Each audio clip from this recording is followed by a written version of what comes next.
मतलब जन्नत और बत्थरूर वाला कॉन्सेप्ट ही खत्म हो जाएगा। लेकिन सुधांशु त्रिवेदी, आज अशोक पंडित, शुरुआत में आप थोड़ा देरी से जुड़े, सुधांशु त्रिवेदी, मतलब अगर कश्मीर में आज भी हिंदू होने की कीमत अपनी जान देकर चुकानी पड़ेगी, 36 घंटे में 6 मर्डर, हर 6 घंटे में 1, तो फिर सर क्या बदला सुधांशु जी?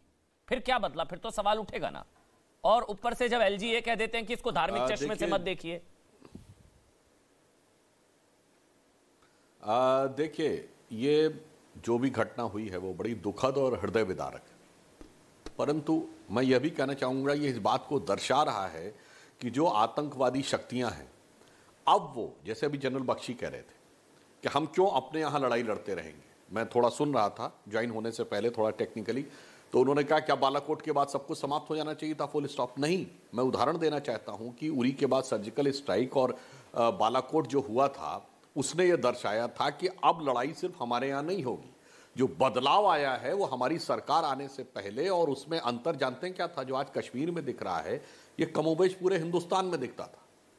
क्या ऐसे ही हमले दिल्ली हो, मुंबई हो, गुवाहाटी हो, हैदराबाद हो, चेन्नई हो, बेंगलोर हो, लखनऊ हो, गया हो, पुणे हो, चंडीगढ़ हो, सब जगह होते थे कि नहीं? पूरे देश भर में लिखा हुआ रहता था कि कोई चीज छुइएगा नहीं, चाहे रेलवे का प्लेटफॉर्म हो या पार्क हो, धमाका हो सकता है। चलती ट्रेन के अंदर, चलती बस के अंदर धमाके होते थे। वो सारी चीजें समाप्त हो गई। अब सारा का सारा फोकस दक्षिण कश्मीर के 4 जिलों में, और वहां पर भी अब यह दर्शाता है कि सेना के ऊपर। लेकिन त्रिवेदी जी, माफी के साथ, उनमें और इनमें फर्क है सर। आधार कार्ड और धर्म पूछकर कहीं नहीं मारा गया कश्मीर के अलावा, हिंदू होने की वजह से शायद कहीं नहीं मारा गया, अगर मैं गलत नहीं हूं। अब नहीं, अगर आपको याद हो 26/11 में तो सबके वो कार्ड देखे गए थे, और इजरायली नागरिकों को किनको क्या देखा गया। ढाका में भी नाम बुलवा के कुरान शरीफ की आयतें पूछ पूछ के गोली मारी गई थी। उसमें कई मुसलमान भी बेचारे मार दिए गए थे जो कि नहीं आयतें सुना पाए थे। वो तो इनका एक इंटरनेशनल मॉडस ऑपरेंडी। पर मैं जो कहना चाह रहा हूं, देखिए आज की स्थिति में ये सेना या किसी इस ढंग के सिक्योरिटी इंस्टॉलेशंस पर चूंकि अब नाकामयाब हो रहे हैं, तो खिसियाहट में ये इस प्रकार के कार्य कर रहे हैं, परंतु सरकार प्रतिबद्ध है। जिस ढंग से इनको समेटते समेटते यहां तक लाई है, कुछ ही समय में इसका भी प्रभावी उत्तर होगा। परंतु इसमें एक बात मैं कहना चाहता हूं, समस्या जानते हैं क्या है? दुनिया में जितने भी देश आतंकवाद से लड़ रहे हैं, जैसे ये घटना हुई, हमारे जितने विपक्षी दल हैं, किसी एक ने भी सिर्फ आतंकवादियों के खिलाफ नहीं बोला होगा, उनसे ज्यादा सरकार के खिलाफ बोला होगा। कि नफरत का माहौल है, आप लोगों ने नफरत का माहौल बना रखा है, इसलिए ऐसा हो रहा है। राष्ट्रीय सुरक्षा को लेकर, देखिए राष्ट्रीय सुरक्षा को लेकर दुनिया में एक फर्म रिजॉल्व होता है, पार्टी एक्स पावर में हो या पार्टी वाई पावर में हो। सिर्फ भारत में ही है कि आतंकवादियों से हमदर्दी होती है। इसी कश्मीर के लिए आतंकवादी पकड़े जाएं तो ह्यूमन राइट्स पे 0 टॉलरेंस होनी चाहिए थी, और इसी कश्मीर में आतंकवादियों पे कार्रवाई के लिए, याद करिए, कांग्रेस पार्टी के एक सांसद ने भारत की सेना के चीफ को सड़क छाप गुंडा बोल दिया था। इस ढंग का उदाहरण देना चाहता हूं। 9/11 हुआ अमेरिका में, that was the biggest security failure, that was the biggest intelligence failure. और बताइए, किसी पार्टी ने, किसी टीवी चैनल पे आकर किसी व्यक्ति ने इस पे बहस की? जब हुआ तो 9/11 उस समय जॉर्ज बुश थे, और ओसामा बिन लादेन को जब मारा गया तो रिपब्लिकन नहीं डेमोक्रेटिक की सरकार थी, और बराक ओबामा थे। यानी पार्टी कोई भी रहे, पर हमारे यहां समस्या क्या है कि उनको आइडियोलॉजिकल कवर देने के लिए श्रीनगर से लेकर दिल्ली तक और इंटरनेशनल नेटवर्क फैलाकर लोग बैठे रहते हैं। इस कारण से राजनीतिक दृष्टि से थोड़ी समस्या आती, परंतु अब हम उसको भी ओवरकम करते हुए आप आश्वस्त रहिए कि आज ये बात इसलिए नहीं गले से उतर रही है चीजों के बारे में। इनके बयानों के चक्कर में 36 घंटे में 6 हिंदू मर गए, क्योंकि इस तरह के बयान देते हैं तो राजनीतिक वो होता है। इस चक्कर में थोड़ी ना सर 36 घंटे में 6 हिंदू मर गए, घरों में घुस कर महिलाओं के सामने गोलियों से भून दिया। आज 16 साल की घटना की बात नहीं कह रहा हूं मैं, वही कह रहा हूं सर, इनसे थोड़ी ना पूछ के मारेंगे। ये घटना की बात नहीं, ये तो रोते रहेंगे। अगर आज फारूक अब्दुल्ला रो रहे हैं, अगर आज फारूक अब्दुल्ला रो रहे हैं कि भाई नफरत का माहौल है इसलिए सब हो रहा है, मतलब वो कह रहे हैं कि पाकिस्तानी आतंकवादियों को कुछ नहीं, इंटरनल नफरत है इसलिए सब हो रहा है। और पहले उन्होंने कहा जब तक इंसाफ नहीं होगा तब तक ये मेरा ये कहने का मतलब नहीं है, एक घटना से मतलब नहीं है। आज से पहले, हमारी सरकार आने से पहले, केवल अटल जी का दौर छोड़ दें तो हमेशा हम शिकायत करते थे कि पाकिस्तान हमारे साथ ज्यादती कर रहा है। आज पाकिस्तान शिकायत करता है कि हम उसको आंख दिखा रहे हैं।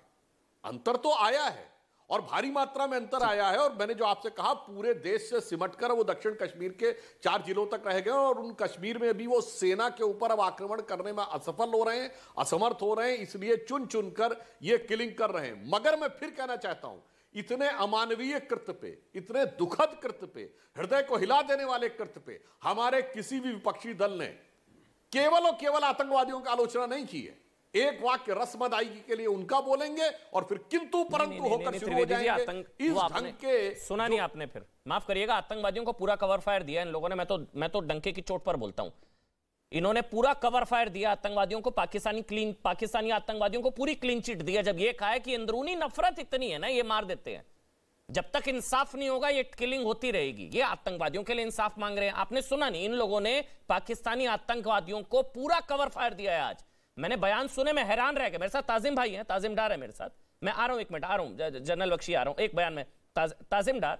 मतलब अब जो जनरल बख्शी ने कहा, छोड़िए पीडीपी, महबूबा मुफ्ती, उमर अब्दुल्ला, बीजेपी, कांग्रेस, सारी चीजें इधर, अब घाटी में, कश्मीर में ये हिंदुओं की टारगेट किलिंग करते हैं ना, अब आतंकवादियों चुन चुनकर उनकी टारगेट किलिंग होनी चाहिए। आप साथ हैं, आप बोलते हैं हाँ अमन भाई, घाटी में, कश्मीर में चुन चुनकर आतंकवादियों की टारगेट किलिंग होनी चाहिए। अब ताजिम भाई। देखिए अमन जी, मैंने बड़ी पेशेंस के साथ तीनों हमारे जो पैनलिस्ट हैं उनको सुना है। और सबसे पहले अशोक जी ने बड़े अनपार्लियामेंट्री वर्ड्स भी इस्तेमाल किए। और मैं नहीं समझता हूं कि ये प्लेटफॉर्म ऐसा है जहां पे हिंदुस्तान के लीडरों के खिलाफ इस तरह से बयानबाजी की जाए कि उन्हें अनपार्लियामेंट्री वर्ड्स यूज किए जाएं। मैं उसकी भर्त्सना करता हूं। और जहां तक आज का सवाल है, जहां हमारे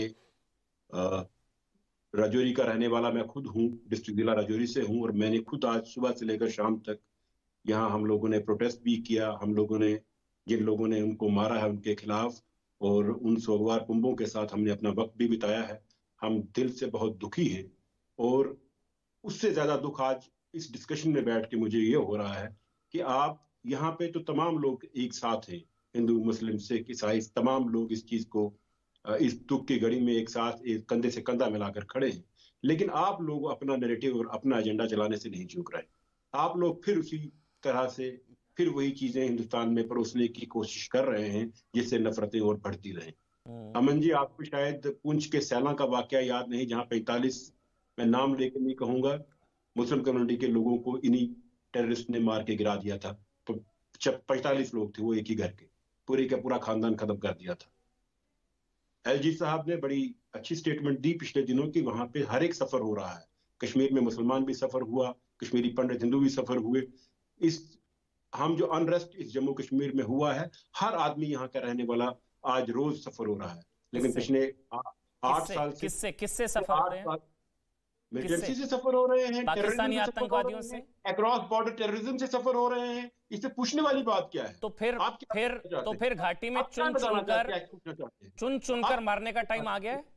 आप क्या आपको सुरक्षित रखने के लिए 8 साल बीजेपी को हुकूमत करते इस मरकज में हो गए हैं। 8 साल हो चुके हैं ना। तो आतंकियों की टारगेट किलिंग या घाटी में चुन चुनकर टारगेट किलिंग का टाइम आ गया है। खत्म करे। आज किसने रोका है आपको? पिछले 8 साल से जो आप तो इनके पास हुकूमत है ना, हमारी छाती में गोलियां क्यों चल रही हैं?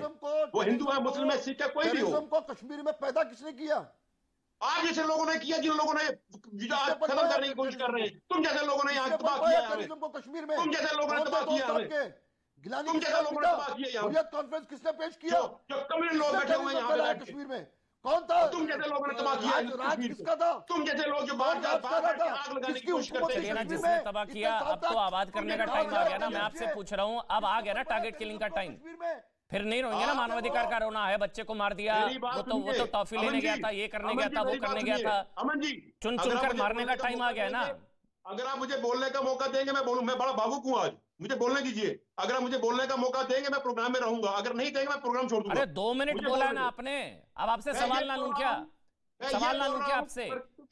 मरकजी हुकूमत के पास, मरकजी जिस तरह जनरल गिरीश बख्शी ने कहा है, अगर मरकज ने एक किया है यहाँ पे शांति लाने के लिए, जो बेस्ट पॉसिबल वे उनके पास है वो अपनाएं। हमें जम्मू कश्मीर के लोगों को शांति दे।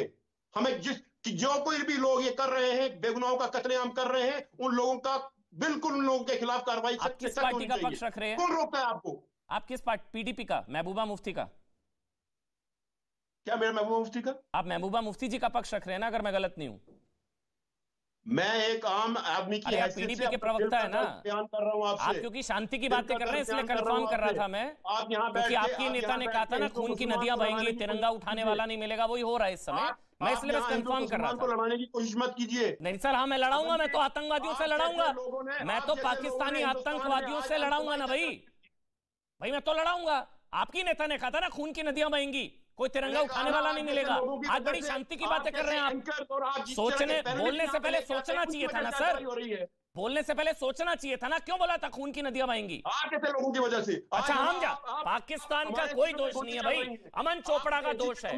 पाकिस्तान का कोई दोष नहीं है, पाकिस्तानी आतंकवादियों का कोई दोष नहीं है, कोई दोष नहीं है पाकिस्तानी आतंकवादियों का, ना पाकिस्तान का दोष है।